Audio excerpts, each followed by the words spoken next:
Hey everybody, it's Casey Williams. When you think of fall, you probably think of pumpkins, apple orchards, and bonfires. But when I think of fall, I think of one of those perfect days where I just take a sports car and just go drive on a two-lane road until my heart's content. A car like the one I had this week would be absolutely perfect. It's the 2022 Toyota GR86. Let's go for a drive. Looking at the GR86, it looks like just kind of a downsized Supra, which I think is really good, especially when you see the price point on this car in a little bit. But you know, it's a little more compact, a little bit smaller, which means it's a little tighter to handle, which I like a lot too. I like the nose, I like the bulging headlamps. It's just a very classic look. Just a sloping hood, 18-inch alloy wheels filling up the wheel wells. The one thing I don't like about the car, you can't get a convertible in it, can't get a Targa roof. This one doesn't even have a sunroof, so it'd be nice on those nice fall days where you could just take the top out in some way. But the car's really nice and it helps the structure. And if you're really into autocrossing, this would be a great car for that. I like the fender vents. I think everything just looks really classy, all the black trim on it. Come around the back. The thing you have to understand is this car and the Subaru BRZ were co-developed. And you'll see some styling cues that are kind of Toyota, kind of Subaru. Tail lamps are one of those. This is a little more Subaru than Toyota. But I think it all looks really good. I like the spoiler on the back. It has kind of a small trunk, but it's enough, and the back seats fold down so you can get your luggage in there. Toyota keeps it really simple inside the GR86, and that's exactly what they should do. It's got all the luxuries you need and nothing you don't. You know, starting with, the touchscreen, nice big touchscreen, you got Apple CarPlay, Android Auto, easy to connect your devices. You got USBs here in the center console and Bluetooth too. Down below it, dual zone automatic climate control. I like the push button starter with the GR on it. I think it looks really cool as well. Nice thick leather wrapped steering wheel. You do have heated front seats. I think it's great. I like the nice thick bolsters. I like the suede material, the stripes, the headrest. All of it looks very, very nice. There's a lot of hard plastic in here. This is rubberized.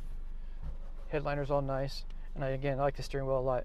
I also like the flat screen instrument cluster. Again, they could just put some cheap gauges in here. They didn't. It feels nice. It feels kind of Supra-ish. That's good as well. And the one thing too is if you have some small kids, you do actually have two small seats in the back. So you're not going to put adults back there and go cross country. But if you want to get a couple kids in there, pick them up from school, get them to the ice cream shop, you have space for that. The other thing, being a Subaru Toyota joint venture project, safety was not overlooked. So this one has adaptive cruise control, automatic emergency braking, blind spot warning, lane keep assist, and rear cross traffic alert with auto brake. So pretty much the full suite of gear on the little sports car. So this is pretty strange parentage that brought this car about, and that shows up in the powertrain and the way the car is built. So again, Toyota, Subaru jointly developed this vehicle, jointly engineered the vehicle. It's built by Subaru in Japan, and it has a Subaru engine, which all works out really well. So it's a dedicated platform, rear drive, front engine, and that engine is a 2.4 liter horizontally opposed Subaru engine. Delivers 228 horsepower.